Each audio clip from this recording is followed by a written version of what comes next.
కరీంనగర్ జిల్లా వేణవంక మండలం బేతిగల్ గ్రామంలో విషాదం చోటు చేసుకుంది. ఆన్లైన్ గేమ్ ఓ యువకుడిని బలి తీసుకుంది. డిప్లొమాలో సబ్జెక్టు మిగలడంతో రిషివర్ధన్ అనే యువకుడు ఇంటి వద్దనే ఉంటున్నాడు.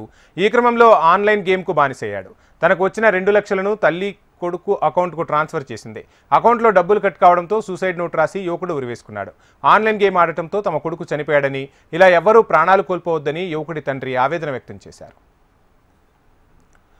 ఇదే అంశానికి సంబంధించి ఫుల్ డీటెయిల్స్ మా రీజనల్ కోఆర్డినేటర్ గోపాలకృష్ణ అందిస్తారు. గోపాలకృష్ణ, 21 ఏళ్ల యువకుడు ఆన్లైన్ గేమింగ్ కి బలైపోయాడని చెప్పుకోవచ్చు. ఆన్లైన్ లో నిత్యం గేమ్స్ ఆడడంతో డబ్బులు పోగొట్టుకున్నాడు. ఈ నేపథ్యంలో కుటుంబ సభ్యులు ఏమంటారు అనేటువంటి ఒక బాధతో ఆయన ఎవరులేని సమయంలో ఉరేసుకొని ఆత్మహత్య చేసుకున్నాడు. ఈ నేపథ్యంలో తల్లిదండ్రులు ఒక్కసారిగా దుఃఖచారంలో మునిగిపోయారని చెప్పుకోవచ్చు. ఆన్లైన్ గేమింగ్స్ రెగ్యులర్ గా సెల్ ఫోన్ లో గేమ్స్ ఆడుతూ ఉన్నటువంటి ఆ యువకుడు ఇలాంటి చర్యలకు పాల్పడతానని ఊహించలేదంటూ తల్లిదండ్రులు బోరున వినిపిస్తున్నారు. మరోవైపు పిల్లలు సెల్ ఫోన్ లో ఉన్నటువంటి సందర్భంలో సెల్ ఫోన్ లో ఏం చేస్తున్నారు అనేటువంటి అంశాన్ని తల్లిదండ్రులు ఖచ్చితంగా పర్యవేక్షించాలంటూ కూడా పోలీసులు ఈ సందర్భంగా సూచనలు అయితే చేస్తున్నారు.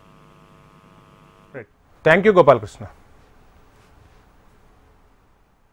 నేను మధ్యాహ్నం నా కొడుకు 4 గంటలకు బడికి వచ్చేసరికి లోపలికి తలుపు తీసేసరికి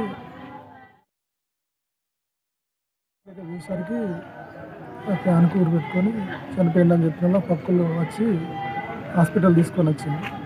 ఆదిత్య హాస్పిటల్ తీసుకొచ్చింటే పల్స్ రేట్ పడిపోయింది. గవర్నమెంట్ హాస్పిటల్ తీసుకుపోయినట్టు గవర్నమెంట్ హాస్పిటల్ తీసుకొచ్చి ఇక్కడ వచ్చేసరికి బాబు చనిపోయిందని చెప్పి కారణం ఏంటంటే మనకేంటి సూసైడ్ రాసినట్టు సూసైడ్ రాసుకున్నాడు. అది ఆ గేమ్ మన మార్కెట్ ట్రైనింగ్ మార్కెట్లో డబ్బులు పెట్టినా ఆ డబ్బులు రీఫండ్ వస్తాయి అనుకున్నా కానీ రాలేదు. ఇంకా ఈ విషయం